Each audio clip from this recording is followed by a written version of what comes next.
Dear students, this is our first lecture in FYBSc, and as discussed yesterday, we are doing it for paper 2, that is paper 2, unit 3. I will be taking your stereochemistry, the organic part of the stereochemistry, and today, as it is a first lecture, we will just introduce the term stereochemistry and isomerism.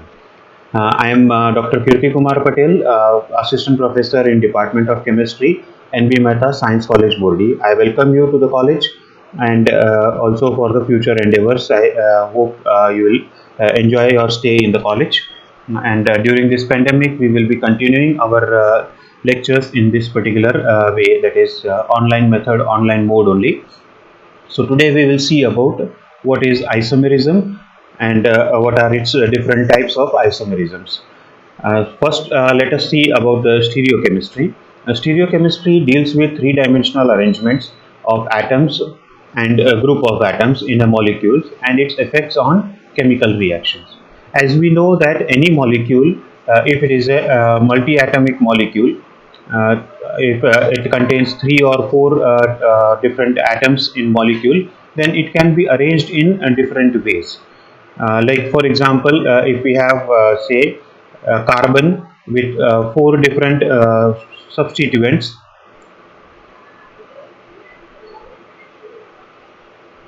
we can arrange this particular molecule in different ways. Like the one which is present here, the second one can be where there will be interchange between fluorine and chlorine atoms, and the rest of the two, that is bromine and hydrogen, remains same.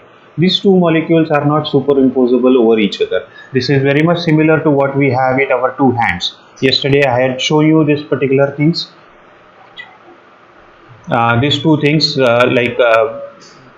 have the two hands cannot be superimposed over each other. Although they look very much similar, but when we place a mirror in between the two hands, then we can see that it is just the mirror images. The two hands are just mirror images of each other. I have worn the gloves here, so it is something black in color, but hand is nothing. It is normal hands. But these two are superimposable mirror images of each other. They cannot be superimposed over each other, and that is the two hands are different, they are not the same. That is what the three-dimensional arrangements of atoms or group of atoms, that is functional groups or other groups in a molecule, and its effects on chemical reactions. Because these orientations are different, so their reactivity will also be different. They will behave differently with different reagents. That is what we will be studying under the stereochemistry. It is a branch of chemistry which deals with three-dimensional arrangements of atoms or a group of atoms in molecules and its effect on chemical reactions. Compounds may exist in two or more forms that may be differing the three-dimensional arrangements, like what we have it seen it over here, the chlorofluorobromo methanes. They can exist in two or more different ways. We can have interchange. We can interchange any of the two groups, and it will be a different molecule. The molecules with different three-dimensional arrangements are often interact differently. That is, like what we can say it about the biomolecules. Amino acids, which we have a structure in 12th standard. You would have seen the structure of amino acids. And this is one of the amino acids that we call it as alanine. This can be represented in a different way. That is like we can have there can be an exchange between hydrogen and methyl group, and the rest of the two, that is amine and carboxylic acid, remains same, but the exchange of hydrogen and methyl group, these two becomes different. In nature we have only L amino acids, there is no D amino acid. There are two nomenclatures. This we will see it in this particular chapter, that what are L and what are D amino acids. Similarly, we have other nomenclatures like cis and trans for geometrical isomers. These two are different, so they will be interacting differently with different molecules also. So that will be of very much interest for us. For your information, there are many medicines which are optically active medicines. Of them, only one of the isomer will be acting as a medicine. The other isomer will be poison to us. So it is very much important for us to know which of the isomers or which of the three-dimensional arrangement is important or is useful as a medicine, because if we take another one, it will be completely poison will be there. Similarly, for amino acids also, L amino acids are all natural, while D amino acids are all unnatural. We do not find D amino acids in our body, we find only L amino acids in our body. This is an example of L amino acid, while the other one, the first that we had drawn, this was an example of a D amino acid. This is example of a L amino acid.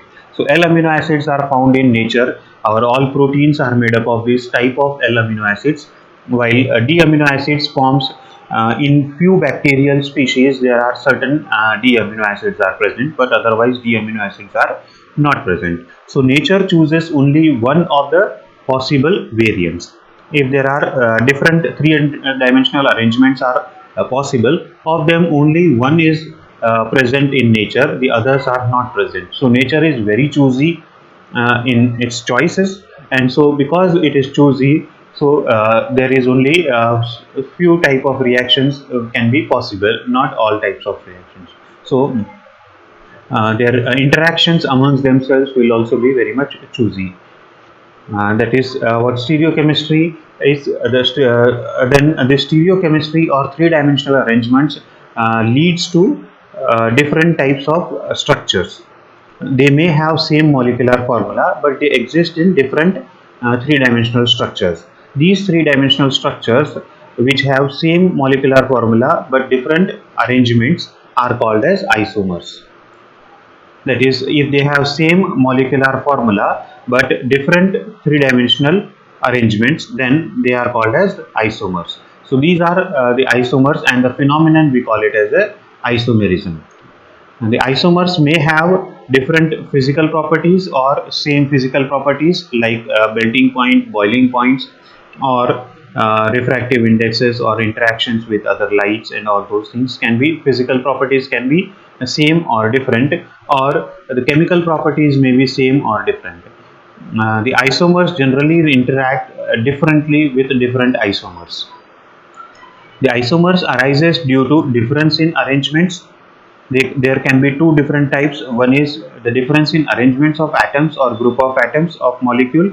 That is, like for example, if we have a CH3, CH2, CH2, CH2, CH3. That is a normal pentane 5 carbon molecule. So we have a pentane. Its molecular formula will be C5H12. So this is a C5H12 pentane. This can be arranged in another way also, like we can have a CH3, CH, another CH3, CH2 and CH3. This is also having 5 carbon and 12 hydrogens, so it is also having molecular formula C5H12. Both of them are C5H12, but this is pentane, or we also call it as normal pentane or N-pentane, and this is a 2-methyl butane. The IUPAC nomenclatures you will be studying in paper 1 unit 3. This sir will be taking that part. So this is a 2-methyl butane and this is N-pentane. Both of them are having same molecular formula C5H12, but they are having different structural arrangement. So they are also called as structural or constitutional isomers. These two are constitutional isomers or structural isomers. They have different structures. Similarly, it can be the two arrangements, three-dimensional arrangements can be spatial arrangements. They may look similar in structure also, but they can be arranged in a different ways. Like for example, we may have a CH2, CH3, CH double bond, CH, CH3. That is 2 butene. This 2-butene can be of different type. We can have two different structures for 2-butenes. One is, we call it as a across the carbon-carbon double bond, the two hydrogens may be on the same side and two methyl groups on the other side. So this we call it as cis-2-butene, and the other one is the double across the double bond, the methyl groups are on the opposite sides, and similarly the hydrogens are also on the opposite side. So this we call it as trans 2-butene. This is cis 2-butene, this is trans 2-butene. This is having similar structure, CH3 CH double bond CH CH3, but their orientation are across the space. Orientation in the space is different, and as their orientation in the space is different, they are different. Such isomers which are different, which are having different spatial arrangements, that is three-dimensional arrangements of atoms or group of atoms in the molecule, are known as stereoisomers, and the isomerism or the phenomenon is called as stereoisomerism. In this chapter, we will be more restricted towards studying this stereoisomerism, as our topic is stereochemistry. So it is stereoisomerism we will be studying in detail.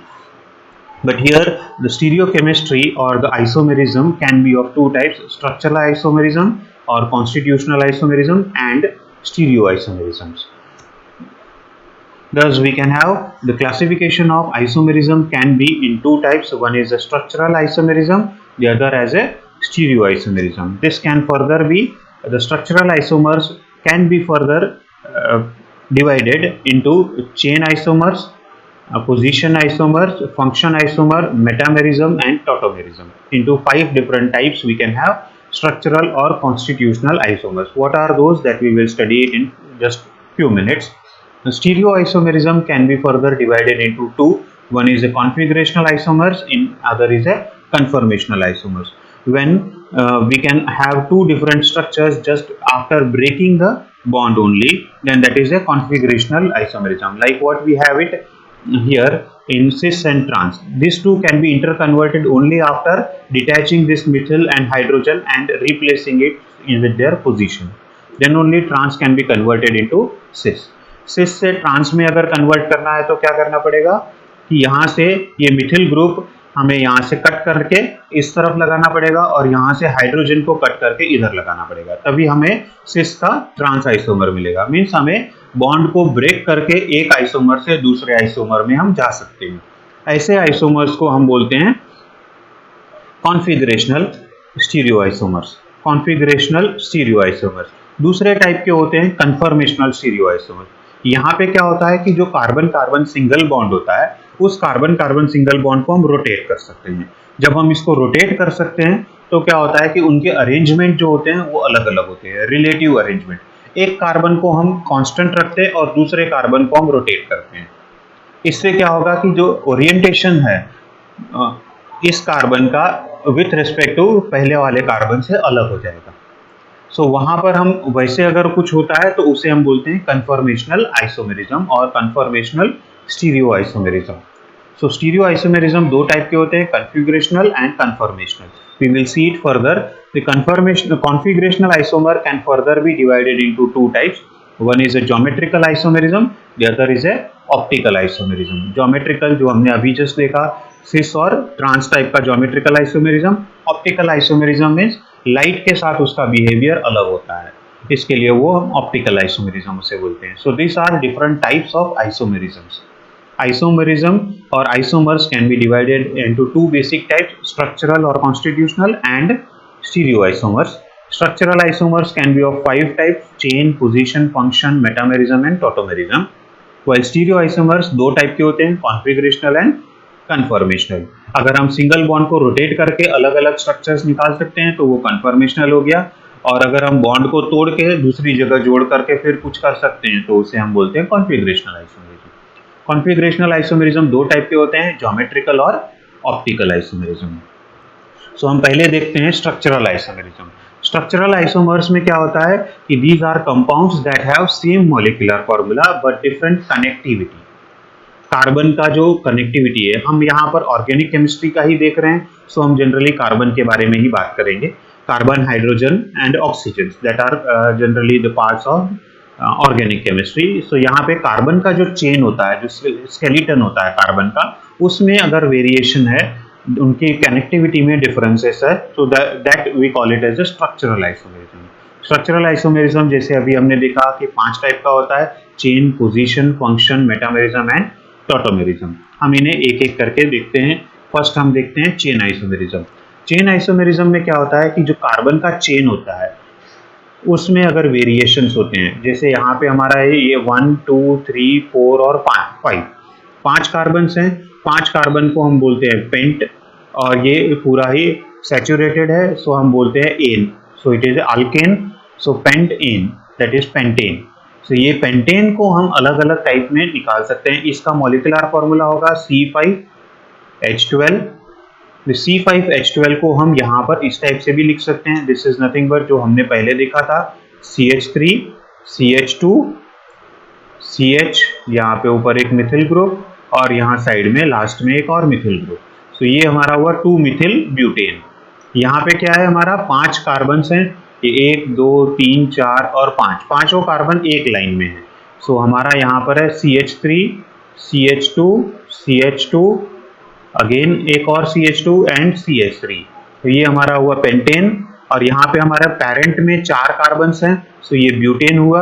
और इसमें ये second position पे, अगर ये 1 number, ये 2 number, ये 3 और ये हमारा 4th कार्बन, सो इसमें सेकेंड कार्बन पे एक मिथिल ग्रुप है, इसलिए ये 2 मिथिल ब्यूटेन।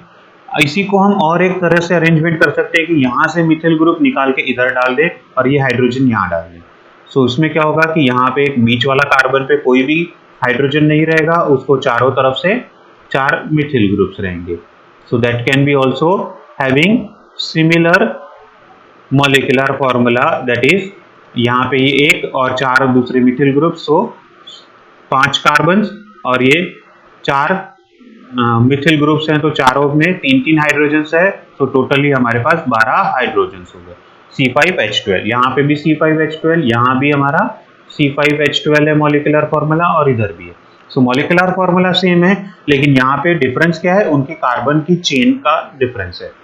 कार्बन की चेन में डिफरेंसेस है। यहाँ पे सारे पांचों कार्बन एक ही चेन में है, यहाँ पे 4 एक चेन में और एक साइड में आता है। यहाँ पे 3 एक चेन में, इसलिए हम इसे बोलते हैं प्रोपेन, और सेकेंड कार्बन पर 2 मिथिल ग्रुप्स है, सो 2 डाइमिथिल प्रोपेन इसका नाम होता है।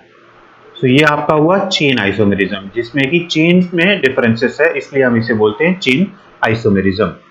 Then we can have another example. वहां पे हमने पेंटेन का देखा था, यहाँ पे हम हेक्सेन देखेंगे। अगर जैसे हम बढ़ाते हैं वैसे उसके नंबर ऑफ आइसोमर्स भी बढ़ते हैं। यहाँ पे हमारे 3 आइसोमर्स थे C5H12 के, पेंटेन, 2 मिथिल ब्यूटेन और 2 डाइमिथिल प्रोपेन। ये तीनों सेम मॉलिक्यूलर फॉर्मूला है बट डिफरेंट स्पेशल अरेंजमेंट्स है, इसलिए हम इसको बोलते हैं आइसोमर्स। सो ये हुआ हमारा 3 आइसोमर्स हुए C5H12 के। वैसे ही यहाँ पर हेक्सेन के भी हमारे पास 5 आइसोमर्स होंगे, क्योंकि ये लेंथ बढ़ा रहा है और लेंथ बढ़ता है तो उसको हम अलग अलग तरीके से अरेंज कर सकते हैं। So number of ways that we can arrange is also increasing. So यहाँ पर हेक्सेन में 6 कार्बन लेंथ है, सो C6H14 इसका मॉलिक्यूलर फॉर्मूला हुआ। ये C6H14, यहाँ पे CH3, यहाँ CH3, और ये चारों CH2s है, तो चारों CH2s के 8 हाइड्रोजन, और 3 और 3 6, 6 और 8 14 हाइड्रोजन आ गए और 6 कार्बन, सो C6H14। यहाँ पर हमने क्या किया, एक हाइड्रोजन यहाँ मिथिल ग्रुप यहाँ से निकाल के यहाँ डाल दिया, सो ये हुआ हमारा 2 मिथिल पेंटेन। फिर हमने क्या किया, ये मिथिल ग्रुप यहाँ से हटा के बीच वाले कार्बन पे डाल दिया, तो ये हुआ हमारा 3 मिथिल पेंटेन। इसी को हम यहाँ डालेंगे तो वो अलग नहीं होगा, क्योंकि फिर हमारा नोमेनक्लेचर यहाँ से स्टार्ट हो जाएगा। सो वो 4 मिथिल पेंटेन नहीं होगा, वो भी 2 मिथिल पेंटेन होगा, इसलिए वो अलग नहीं होगा। लेकिन हम फिर से एक और कार्बन यहाँ से मिथिल ग्रुप निकाल के इधर डाल सकते हैं। सो ये हो गया हमारा 2 मिथिल डाइमिथिल ब्यूटेन। और हो सकता है कि ये मिथिल ग्रुप यहाँ से हटा के इधर ही डाल दो, so that will be 2 dimethyl butane. So हमारे पास ऐसे 5 डिफरेंट वेज हो सकते हैं जिन्हें हम कर सकते हैं। जैसे जैसे मॉलिक्यूलर फॉर्मूला बढ़ता है, number of carbons molecular formula में बढ़ते हैं, वैसे उनके अरेंजमेंट्स भी बढ़ते जाएंगे। So this is what we can have it with chain isomerism. Then we can have position isomerism. Position isomerism में क्या होता है कि कोई तो एक पार्ट ग्रुप का जो मॉलिक्यूल है उसमें से एक पार्ट अपना पोजीशन बदलता है। जैसे यहाँ पर है कि ये 3 मिथिल हेक्सेन है और ये 2 मिथिल हेक्सेन है। 2 मिथिल एंड 3 मिथिल हेक्सेन में क्या है कि ये मिथिल ग्रुप जो है वो थर्ड कार्बन पर है और यहाँ पे सेकेंड कार्बन पर है। सिमिलरली हमने लास्ट इसमें देखा था कि यहाँ पे ये 2 मिथिल पेंटेन है जहाँ पे मिथिल ग्रुप सेकेंड कार्बन पर है और यहाँ पे थर्ड कार्बन पे हमने डाल दिया। सो ये दोनों जो होते हैं ये दोनों although they are chain isomers, लेकिन ये दोनों पोजीशन आइसोमर भी है क्योंकि इनके मिथिल ग्रुप के पोजीशन में वेरिएशंस है, दोनों में पोजीशन डिफरेंट है, इसलिए वो हमारे पोजीशन आइसोमर्स हुए। सो ऐसे आइसोमर्स जिनमें एक पर्टिकुलर ग्रुप टोटल कॉमन है लेकिन एक पर्टिकुलर ग्रुप अपना पोजीशन चेंज करता है, पॉइंट ऑफ अटैचमेंट उसका अलग होता है। सो पॉइंट ऑफ अटैचमेंट अगर अलग है तो हम उसको बोलते हैं position isomers. We can have another example, जैसे ब्यूटेन में ये ब्यूटेनॉल है, यहाँ पे ब्यूटेनॉल में ये hydroxyl group terminal first carbon पर है, ये 1 2 3 और ये fourth carbon. So first carbon पे है हाइड्रोक्सी ग्रुप और यहाँ पर हम उसे सेकेंड कार्बन पे लेकर आए, ये 1 2 3 एंड फोर्थ कार्बन। तो सेकेंड कार्बन पे हाइड्रोक्सिल ग्रुप है। सो क्या हुआ, यहाँ पे पोजीशन चेंज हुआ हाइड्रोक्सिल ग्रुप का। सो यहाँ से सेकेंड से अगर थर्ड में लेके जाएंगे तो वो सेम ही रहेगा, बिकॉज फिर यहाँ से 1 2 3 4 करने की जगह पे हम यहाँ से 1 2 3 4 करेंगे, तो वो सेकेंड नंबर पर ही आएगा। मीन्स यहाँ पर अगर ऐसा कुछ है, अगर यहाँ हम हाइड्रोक्सिल ग्रुप डालते हैं तो क्या होगा, ये 1 ये 2 ये 3 और ये 4। हम जब भी नॉमेनक्लेचर करते हैं 1 2 3 4 तो सबसे कम नंबर आना चाहिए, वो हमारा नॉमेनक्लेचर बराबर है, चाहे वो इधर से करो या इस तरफ से करो। तो यहाँ पे हम इधर से करते हैं क्योंकि 2 नंबर छोटा है, इधर से करेंगे तो 3 नंबर पे आएगा, तो 2 छोटा है इसलिए वहाँ यहाँ से हम करते हैं। इस तरफ में क्या होगा, यहाँ से करेंगे तो ये थर्ड नंबर पे आएगा, यहाँ से करेंगे तो सेकेंड, तो यहाँ से अलार्म करेंगे। सो ये 1 butanol and 2 butanols, these 2 are position isomers, क्योंकि यहाँ पे फंक्शनल ग्रुप जो है दैट इज ये OH जो ग्रुप है, इस OH ग्रुप का पोजीशन चेंज हो रहा है, इसलिए ये हमारा पोजीशन आइसोमेरिज्म हो गया। वैसे ही एरोमेटिक कंपाउंड्स में भी, जैसे ये बेंजीन रिंग है, इसमें ये 2 मिथिल ग्रुप्स अटैच्ड है, तो ये 1 और 2 पोजीशन पर है Mithil groups, so it is 1 2 और इस कंपाउंड को हम बोलते हैं जाइलिन। सो ये 1 2 जाइलिन है। यहाँ पे क्या हुआ, ये फर्स्ट कार्बन ये सेकेंड कार्बन ये third carbon, so 1 and 3 position पे मिथिल ग्रुप्स है, सो 1 3 जाइलिन। ये ओवरऑल स्ट्रक्चर का नाम है जाइलिन, दोनों मिथिल ग्रुप और ये एरोमेटिक रिंग को मिला के इसको हम जाइलिन बोलते हैं, लेकिन इसका पोजीशन जो है मिथिल ग्रुप्स का, यहाँ पे 1 2 है, यहाँ पे 1 3 है और यहाँ पे 1 2 3 एंड 4 है, सो यहाँ पे 1 4 पोजीशन है। सो इसलिए ये 1 2 जाइलिन, ये 1 3 जाइलिन एंड ये 1 4 जाइलिन, इन सब में क्या है, मिथिल ग्रुप का पोजीशन अलग अलग है, बाकी सब कुछ सेम है। पोजीशन अलग होने की वजह से भी उसके physical properties that is melting point, boiling point change हो जाते हैं और उनका केमिकल रिएक्टिविटी भी चेंज होता है। So physical and chemical properties will be different और मे बी डिफरेंट, इसीलिए हम इसको अलग कंपाउंड ही ट्रीट करते हैं। Then we have functional isomerism और फंक्शन आइसोमेरिज्म। यहाँ पे क्या होता है कि जो type of molecule functional group है, जो हमारा जब ऑर्गेनिक कंपाउंड्स जो हम देखते हैं तो ऑर्गेनिक कंपाउंड्स का जो रिएक्टिविटी होता है वो पर्टिकुलर ग्रुप्स ऑफ एटम पे होता है, जैसे कि ये हाइड्रोक्सिल ग्रुप है, that is we call it as alcohols, those which are having hydroxy groups we call it as alcohols. Ketones होते हैं, कीटोन्स में क्या होता है, we have a carbonyl group. वैसे ही अल्डिहाइड्स होते हैं, these are all called as functional groups. Aldehydes में क्या होता है, we have a CHO group, so वैसे these are called as functional groups. So ऐसे फंक्शनल ग्रुप से ही ऑर्गेनिक कंपाउंड्स का स्ट्रक्चर मीन्स रिएक्टिविटी और उसके जो रिएक्शंस होते हैं वो डिसाइड होते हैं। So functional groups are very important in organic chemistry.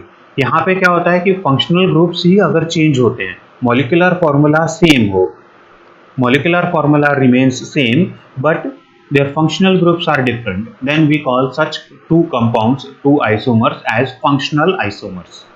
यहाँ पे क्या है, 1 ब्यूटेनॉल है जिसमें कि ब्यूटेनॉल है मीन्स हाइड्रोक्सी ग्रुप है, और यहाँ पे इथॉक्सी इथेन है, ये ईथर है, ethoxy ethane is a ether, diethyl ether यहाँ पे, या ethoxy ethane.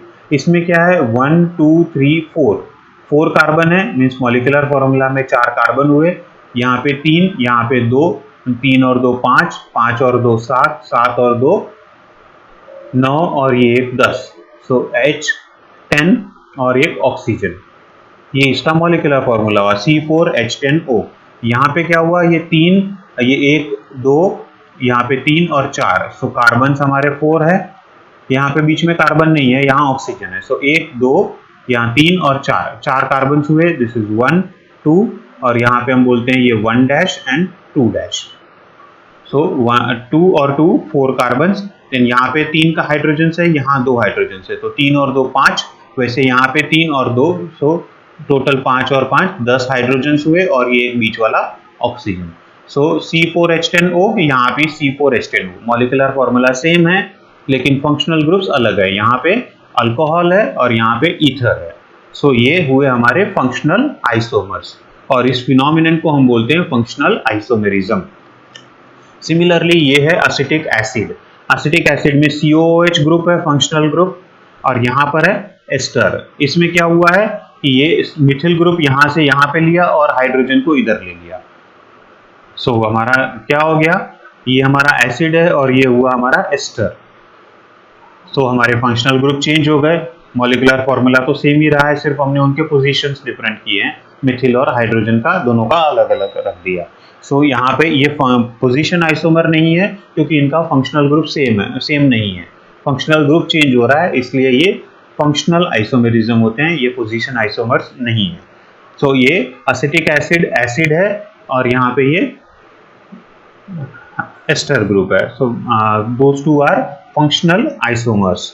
Similarly we have metamerisms, metamerism में क्या होता है कि फंक्शनल ग्रुप सेम होता है लेकिन उस फंक्शनल ग्रुप का पोजीशन डिफरेंट होता है, फंक्शनल ग्रुप सेम रहेगा लेकिन उसका पोजीशन अगर डिफरेंट होगा तो हम उसको बोलते हैं मेटामेरिज्म। लाइक फॉर एग्जांपल यहाँ पे है कि ये इथिल ग्रुप है, इधर में CH3 CH2, इधर भी इथिल ग्रुप है CH2 CH3, so it is ethoxy ethane, बराबर, इसका मॉलिक्यूलर फॉर्मूला भी सेम है C4H10O, क्योंकि दोनों में कंपाउंड सेम है, पीछे जो हमने देखा था वो भी इथॉक्सी इथेन था, तो C4H10O, यहाँ भी इथॉक्सी इथेन ही है, लेकिन यहाँ पे क्या है कि ऑक्सीजन के इस तरफ में इथिल है, इस तरफ में भी 2 कार्बन है, इधर भी 2 कार्बन है, अगर ये ऑक्सीजन को यहाँ लाया जाए और ये कार्बन को इधर डाल दें, सो क्या होगा, एक तरफ में मिथिल ग्रुप हो जाएगा और दूसरी तरफ में ये 3 कार्बन वाला प्रोपेन ग्रुप होगा, सो क्या होगा, मिथॉक्सी प्रोपेन, सो ये हो गया 1 मिथॉक्सी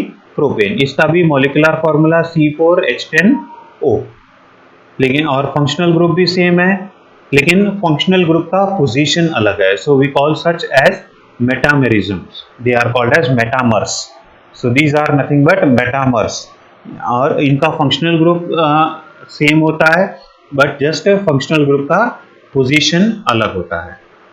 इसी को हम और एक एग्जांपल ले सकते हैं, for example we have a CH3 CH2